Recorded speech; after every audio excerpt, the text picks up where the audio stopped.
Governor Bob Ferguson is touting the latest report on crime in Washington. He posted this message on social media on Monday saying crime is significantly down, dropping across all categories. Here's a closer look at those numbers from the 2025 Crime in Washington report. It was released this month by the Washington Association of Sheriffs and Police Chiefs. Murder was down 23% last year compared to 2024. Violent crimes down nearly 14%. Property crimes down 21%. The report also looks at police staffing across Washington. In his post, Ferguson admits Washington still has the lowest rate of officers per capita in the country, but he highlights a $100 million police hiring grant program that he secured during his first months in office. We did a progress report on that grant program back in May when only $12.6 million had been dished out from the $100 million. The program was slow to roll out, with departments complaining about the bureaucratic process. Since our report, the program has now doled out nearly $60 million. Today, I spoke with Steve Strand, the executive director of the association behind the crime report, to go beyond just those numbers and to see if the state is actually gaining any momentum in law enforcement hiring. It took more than a year for the governor's police hiring program to spend about $13 million. We did a report on that, talking about the rocky and slow rollout. Since our report, we know that that number has quadrupled in about 3 months. So hearing that, is that encouraging to hear?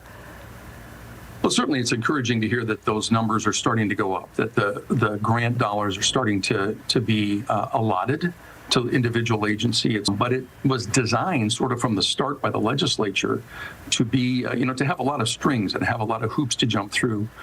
Some legislators have started saying out loud that, that they were very angry and frustrated with the governor for making this a priority, that they didn't want to do this. On paper, it sounds good. $60 million doled out so far. Are you seeing, though, any actual real ground changes from the grant program? Short answer, no. We're not really seeing any real shift in anything yet. Again, the shift we've seen is just the fact that the legislature and the governor have done anything at all to support law enforcement. That's again, a good thing, and we're thankful for that.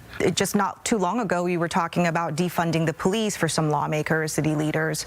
So how do you convince those people that we need more officers when maybe they don't see it that way?